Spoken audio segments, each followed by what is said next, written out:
تم اس دنیا میں رہتے نہیں ہو بلکہ تم یہاں سے گزر رہے ہو۔ اگر میرا علم مجھے انسان سے محبت کرنا نہیں سکھاتا تو ایک جاہل مجھ سے 1000 درجے بہتر ہے۔ کل میں چالاک تھا اور دوسروں کو بدلنا چاہتا تھا، اور آج میں سمجھدار ہوں اور خود کو بدل رہا ہوں۔ انسان کو اس کے اخلاق اور اس کے کارناموں سے پہچان ہوتی ہے۔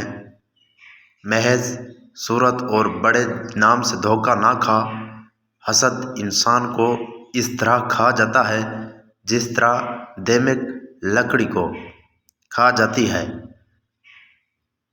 غور و فکر کرو اور خود کو مکمل بنانے کی کوشش کرو تاکہ دوسروں کا کمال تمہیں غمگین نہ کرے۔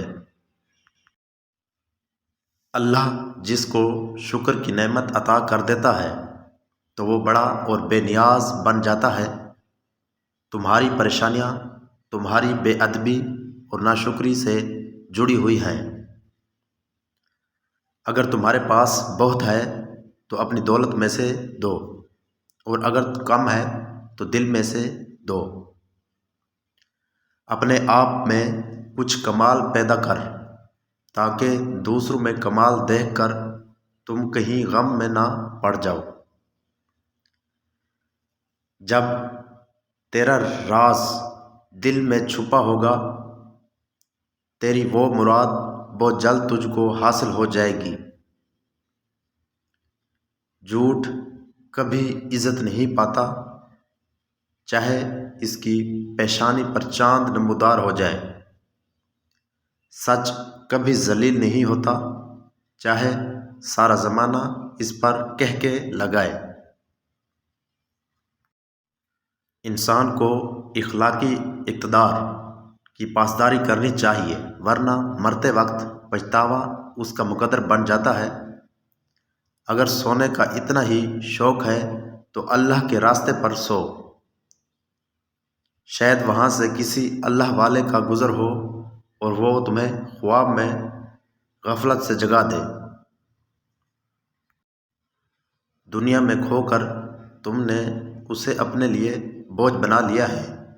اس دنیا سے اوپر اٹھو، ایک نئی سوچ تمہاری منتظر ہے۔ پیچھے مڑ کر مت دیکھو، کوئی نہیں جانتا کہ دنیا کیسے شروع ہوئی۔ مستقبل کے بارے میں نہ ڈرو، کچھ باقی رہنے والا نہیں ہے۔ عقل مند انسان نقصان میں چھپے ہوئے فائدے کو سمجھ جاتا ہے۔ قدرت نے تخریب میں تعمیر کا راز چھپا رکھا ہے۔ اگر آپ کو اپنی قدر و قیمت معلوم نہیں تو اس سے بڑی بے وقوفی اور کیا ہوگی۔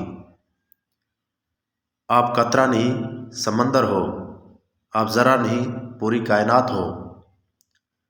اس سے کوئی فرق نہیں پڑتا کہ آپ کتنی زبانیں جانتے ہیں۔ دل کی زبان جاننا آپ کو اہل اور قیمتی بناتا ہے۔ خدا تک پہنچنے کے بہت سے راستے ہیں، لیکن میں نے خدا کا پسندیدہ راستہ مخلوق سے محبت چنا۔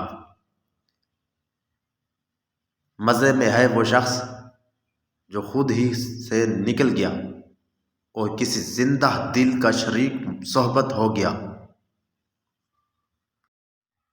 کسی ولی کی صحبت میں چند لمحے گزارنا 100 سال کی عبادت سے افضل ہے۔